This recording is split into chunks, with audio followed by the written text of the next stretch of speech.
Hello friends, अभी आप लोगों के सामने जो ये क्वेश्चंस हैं ये आरआरबी एनटीपीसी 2019 में पूछे गए हैं और ये 19 जनवरी 2021 की सेकंड शिफ्ट के क्वेश्चन हैं।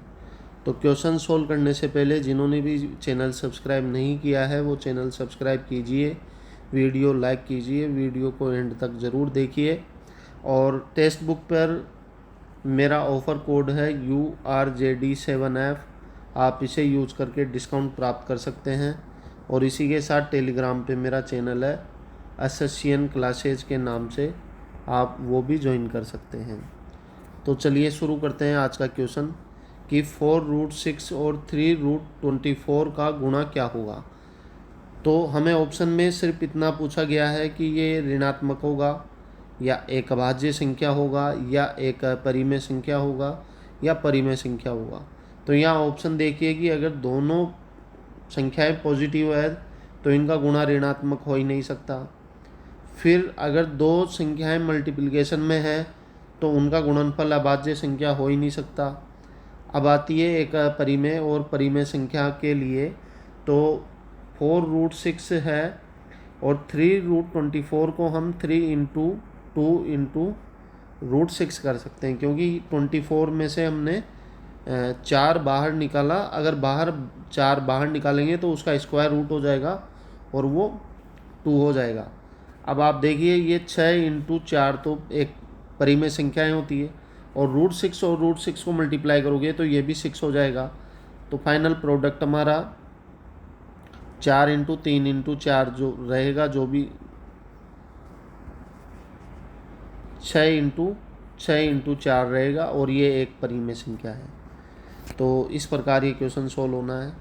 अब देखिए नेक्स्ट क्वेश्चन, ये देखिए आपके सामने जो क्वेश्चन है कि a+b a-b वाला है। तो a² - b² होता है, यहाँ पर क्या होगा 2 - 3 होगा और -1 हमारा आंसर आ जाएगा। अब देखिए नेक्स्ट क्वेश्चन, इस क्वेश्चन में हमसे पूछा गया है कि कौन सी द्विघात समीकरण नहीं है। द्विघात समीकरण के लिए एक कंडीशन होती है कि कोई सा भी वेरिएबल स्क्वायर में ज़रूर होना चाहिए जिसकी घात 2 हो।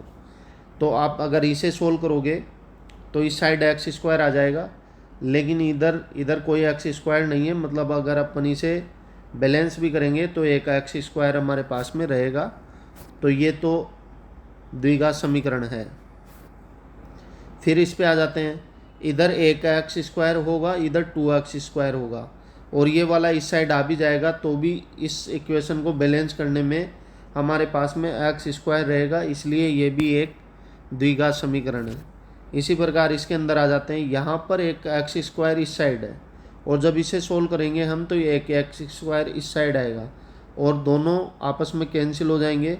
तो इस वाली समीकरण को बैलेंस करेंगे तब हमारे पास में x² की कोई वैल्यू नहीं रहेगी, इसलिए हमारा आंसर यही होगा। अब आप चाहें तो नेक्स्ट वाला भी चेक कर सकते हैं। इसमें क्या होता है, इसमें इधर 2m² हो जाता है और इस साइड है m² और ये इस साइड जाके माइनस होगा, तो भी इक्वेशन में आपके पास में m² रहेगा, मतलब ये द्विघात समीकरण होगी। तो ये क्वेश्चन इस प्रकार सोल्व होना है।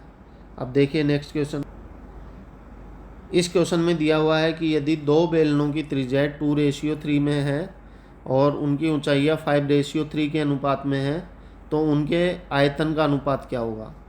अब बेलन का आयतन क्या होता है, π²h।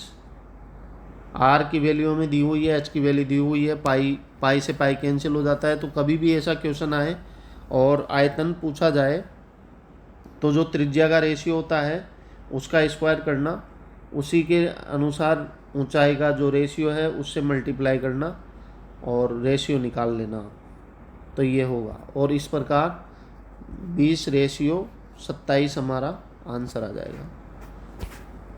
अब देखिए नेक्स्ट क्वेश्चन,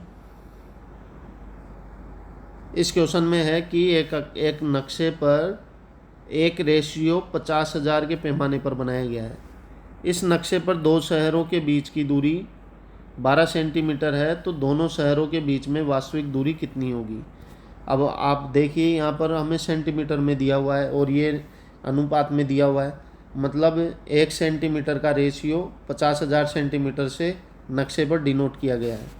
तो हम दोनों शहरों के बीच की दूरी के लिए क्या करेंगे, 12 को 50,000 से मल्टीप्लाई कर देंगे, और जब इसको मल्टीप्लाई करेंगे तो हमारे पास में आएगा 6 लाख, और 1 लाख सेंटीमीटर बन के 1 किलोमीटर बनता है, क्योंकि 100 सेंटीमीटर से बनता है 1 मीटर, और 1000 मीटर से मिलकर बनता है 1 किलोमीटर।